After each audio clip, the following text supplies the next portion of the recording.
All right, back on the IS200 today. This is Cooper's dead stock IS200. This is the one we did the throttle body mod and dyno testing on. We're getting ready to turbocharge this one. It's currently a completely stock 1G just with the mechanical throttle body. So getting ready for turbo, we're gonna do a few just supporting mods. These aren't necessary at all. You can definitely turbo your IS200 completely unopened, but we wanna push the RPM a little bit further and just see how far we can push the stock 1G. So in this episode, we're gonna be doing upgraded valve springs. We're gonna upgrade the injectors. We're gonna put head studs in it, and then we'll put a Haltech ECU in it, run it up on the dyno, and see what we can get out of a stock 1G. So getting the valve springs and the head studs and everything in is pretty easy. Just take off all the stock cowling, pull the valve cover off, and then you have access to the cams. So I'll show you what we're gonna do there once we get down to it.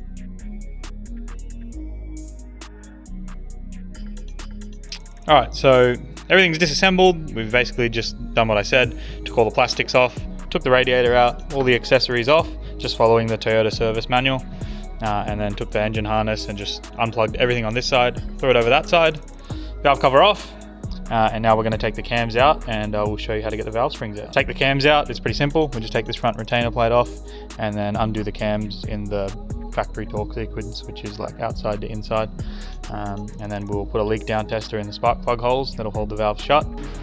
All right, so we're at the point of doing the valve springs and we're going to change the stem seals while we're in here. Basically, what I've made is a tool to do it in the car. It's nothing special, pretty simple, just a nut welded on a steel plate with a modified socket on the bottom. One thing to note is when you take the buckets out, make sure you keep them in order because the tolerances are set, so they have to go back in the same order.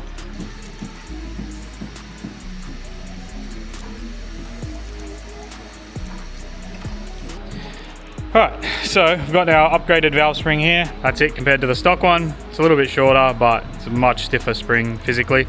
So it will allow us to run a lot higher boost pressures without valve float and rev it a little bit further as well. Put a new stem seal in there. All we're going to do is take the retainer body and the spring, slide it on there, put our tool back on, compress it, the lock's on. Now we just do everything in reverse and it's good to go. Alright, so all the mechanical mods are done, engine's back together, and now what we're going to do is put an ECU in it. So engine wise, Cooper's upgraded his valve springs, he's done the stem seals so it's not smoky, and just some service and maintenance, a new timing belt, and then we've actually put upgraded 1JZ injectors into it, because obviously this is going to get a turbo, so we just preemptively did that. But now it doesn't run because the injectors are too big. The 1J injectors are a little bit bigger than twice the size of the stock ones. What we've got here is a Haltech Elite 750, and then I've got this little patch loom from Race Concepts. And usually what I would do is actually just tap in, leave the stock ECU in there and have the Haltech running in parallel, but I've got a new clever way that we can actually delete the stock ECU completely and just run the whole car off the Haltech. So I'll get this wired in and I'll show you what I've done.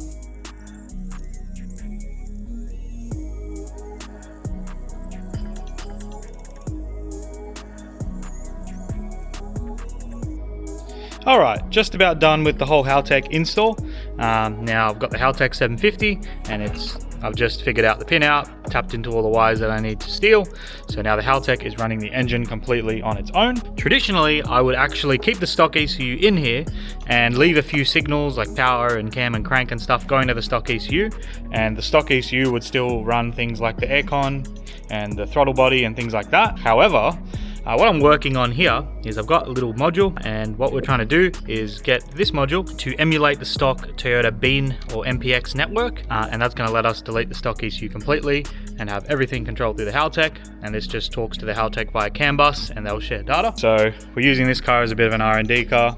We'll get that working, and then everything will sit nicely in the stock ECU box. We can tuck our spaghetti in and you'll be none the wiser. So what we're going to do now, set up the Haltech, get everything configured, get it onto the dyno, and yeah, we'll see how much power we can get out of a basically stock IS200 1G-FE. Now we have some dyno sheets from before.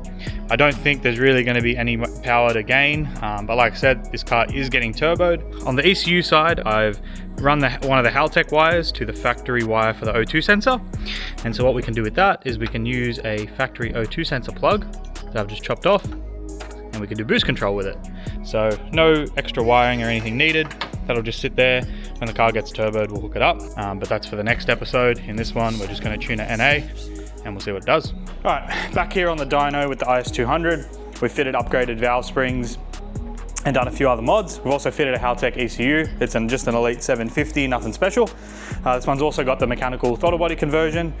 So what we're gonna do today is just run it up, get a baseline reading, see if we can make a little bit more power with the Haltech ECU. Now one thing to note is we don't have the variable runner system connected to the ECU. Traditionally there's a valve in the intake manifold and it sort of opens and closes based on RPM and airflow to sort of maximize torque down low and maximize torque up high. Now we're just leaving it in a fail-safe state, so it won't be active down low. So our peak power reading will be the same. So we'll see if there's any improvement to be made on the stock Toyota tune. I suspect we might make a few kilowatts here and there, but I'm not expecting any major gains. Now, other thing is the valve springs that we added are a parasitic loss, so they will rob, you know, a couple kilowatts. And other thing to note is this is a completely stock motor and the stock car, so it still has 3 catalytic converters, a very restrictive exhaust, and you know, there's no real mods to it. So this is a worst case scenario. If you did want to go the route of an NA build, I would say you could probably get, you know, 95, 100 kilowatts out of it. Still on stock cams, which the power will fall off, and you'll see that in the dyno sheets.